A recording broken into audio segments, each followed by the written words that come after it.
বাংলাদেশের বিপক্ষে বিশ্বকাপে ম্যাচ খেলতে চায় আর্জেন্টিনা। বাংলাদেশ ফুটবল দলকে অভিনন্দন জানিয়ে দলটির অফিসিয়াল ফেসবুক পেজ থেকে পোস্ট করা হয়েছে। পাশাপাশি তাদের আশা, বাংলাদেশের সাথে বড় মঞ্চে মুখোমুখি হবে তারা। বাংলাদেশের যুগ যুগ ধরে আর্জেন্টিনার বন্দনা হলেও গত বিশ্বকাপ থেকে আর্জেন্টিনাও দিচ্ছে ভালোবাসার প্রতিদান। বাংলাদেশকে অভিনন্দন জানিয়ে পোস্ট করেছে আর্জেন্টিনা ফুটবল অ্যাসোসিয়েশন। পাশাপাশি একদিন বড় মঞ্চে আর্জেন্টিনা বাংলাদেশ মুখোমুখি হবে বলেও প্রত্যাশা তাদের। যুগের পর যুগ দলটিকে ভালোবেসে দূর থেকে সমর্থন করে গেছে কোটি বাংলাদেশি। ম্যারাডোনা, মাস্টেরানো, মেসিদের সময়ও পেরিয়ে আসছে, তবে আলভারেজ, অ্যাঞ্জোরা ইতিমধ্যে জায়গা দখল করেছে। তবে আর্জেন্টিনা থেকে বাংলাদেশ কি পেয়েছে?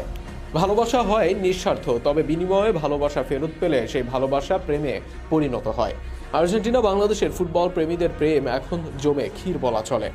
আর্জেন্টিনার জয়ে আজ পর্যন্ত বাংলাদেশ ফুটবল ফেডারেশনের অফিসিয়াল পেজ থেকে কোনো অভিনন্দন জানানো হয়নি, কিন্তু আর্জেন্টিনা জাতীয় দলের অফিসিয়াল সামাজিক যোগাযোগ মাধ্যমগুলোতে নিয়মিতই এখন লাল সবুজের জন্য শুভেচ্ছা বার্তা দেখা যায়। বাংলাদেশকে নিজেদের সামাজিক মাধ্যমে অভিনন্দন জানিয়েছে এফএ। তাদের আশা, বাছাই পর্ব পেরিয়ে একদিন বিশ্বকাপে পা রাখবে বাংলাদেশ, যেখানে দেখা হবে দুই দেশের।